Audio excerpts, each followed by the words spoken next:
Bismillahirrahmanirrahim. This is Muhammad Farooq, lecturer, Department of English, Ahmedabad University of Science and Technology. My dear students, in today's lecture, I shall be talking about the discipline of gender studies. You know that gender studies is an interdisciplinary field of studies that basically deals with the concept of gender.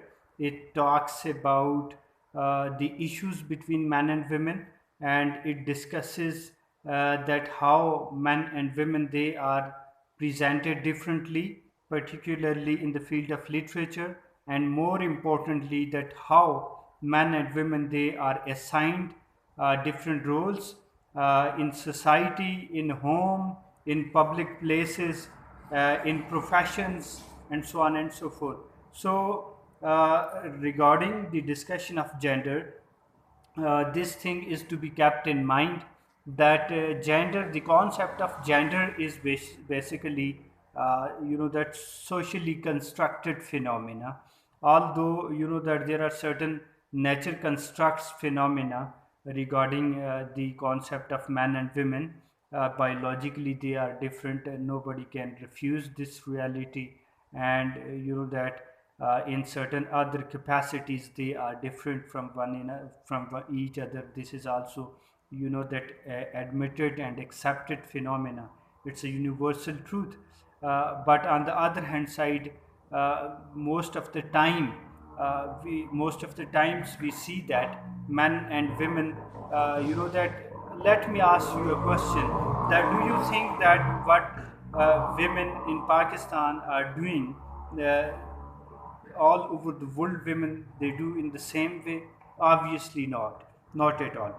And do you think that what sort of that male structure we see in our society is same as the case uh, in the case of rest of the world? Again, not at all. So what does it mean that there are certain things which are socially constructed? They are the production of society, the production of culture, and they are the consequences of our own designed living narrative and structure. So it means that there are certain socially constructed phenomena as well.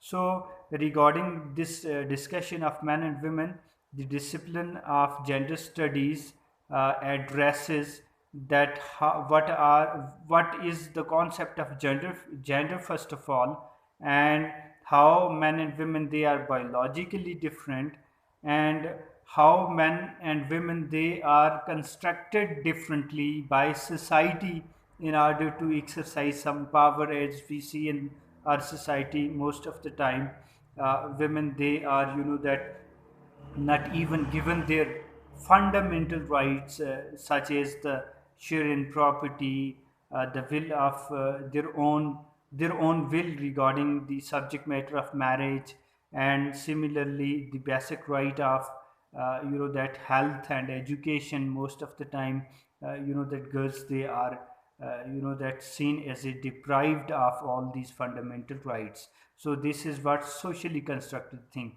So gender studies basically addresses all these issues, and it tries to that brings to the light those reasons that why this some sort of particular narrative is built in society or in any nation, and what are the reasons, and how this is damaging and harmful for the nation.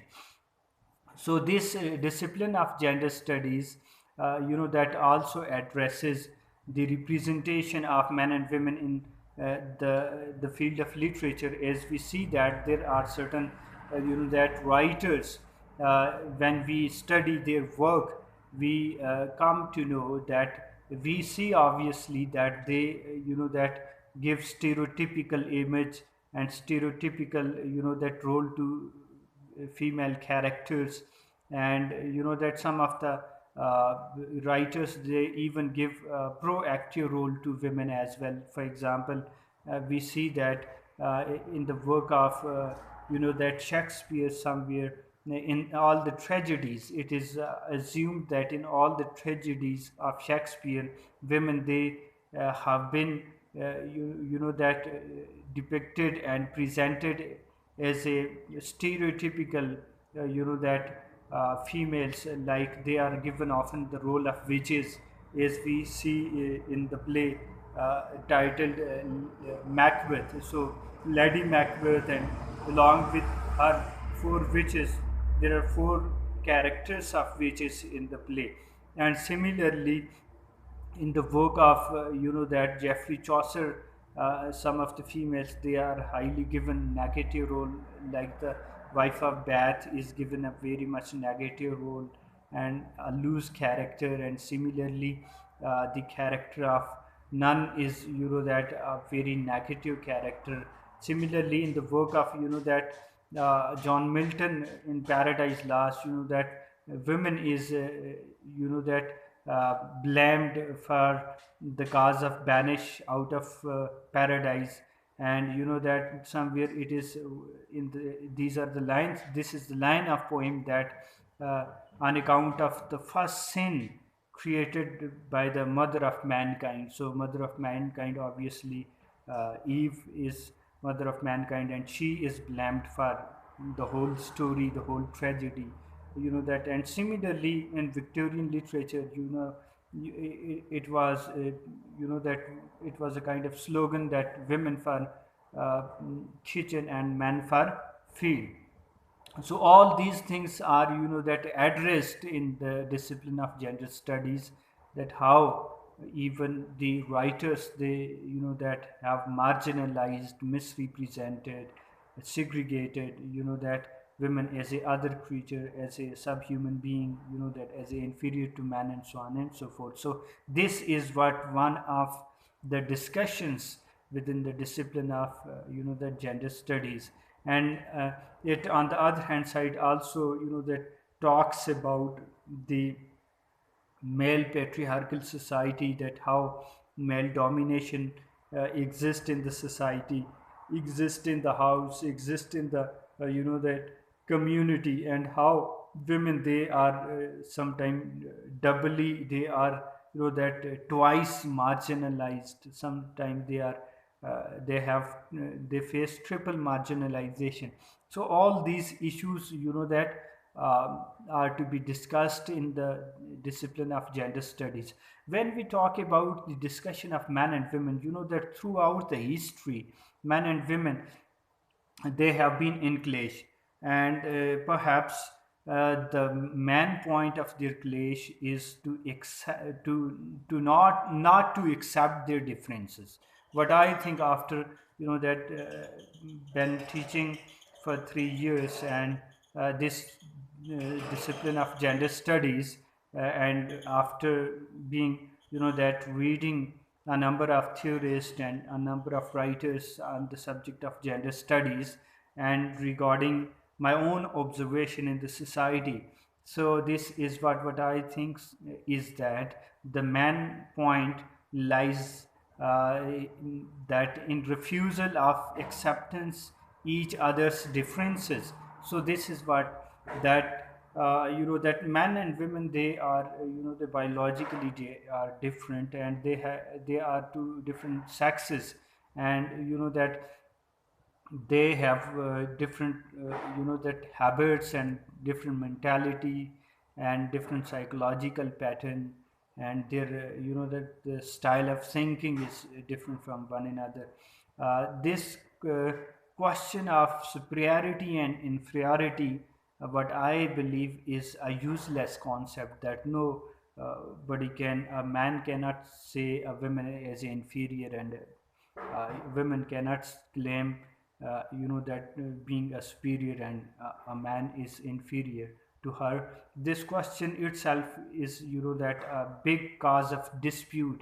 What is the most important thing, that they both will have to accept that they are different, and they are not that they are not different in a very slight way, or in a very that imbalanced way. rather they are uniquely different. This is the point, and this is the, that notion that if we both men and women keep in our mind, then there would be no clash and no dispute at all. So, regarding this stance that men and women are not superior and inferior, rather they are uniquely different. If this would be the stance in our society, in our nation, in our country, in this whole world, then there would be a peaceful life. There would be harmony. There would be prosperity. So regarding this discussion that men and women, they are into today's key sentence that men and women are uniquely different. I would like to discuss this sentence with the reference of two great theorists, writer, and debater.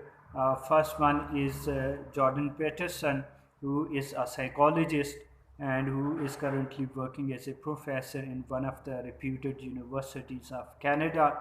And he is a man of versatile qualities. He is a multi-talented person. He is expert in that psychology. He is expert in sociology. He is equally expert in gender studies. He is expert in religion as well. So that much more differences are based and constructed on psychological level in term of psychology. So he, being a psychologist, knows well the psyche of human being, the psyche of men and women.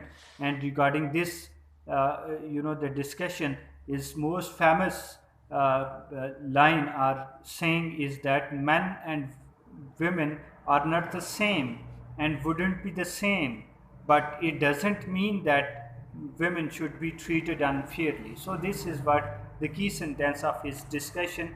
And what does it mean?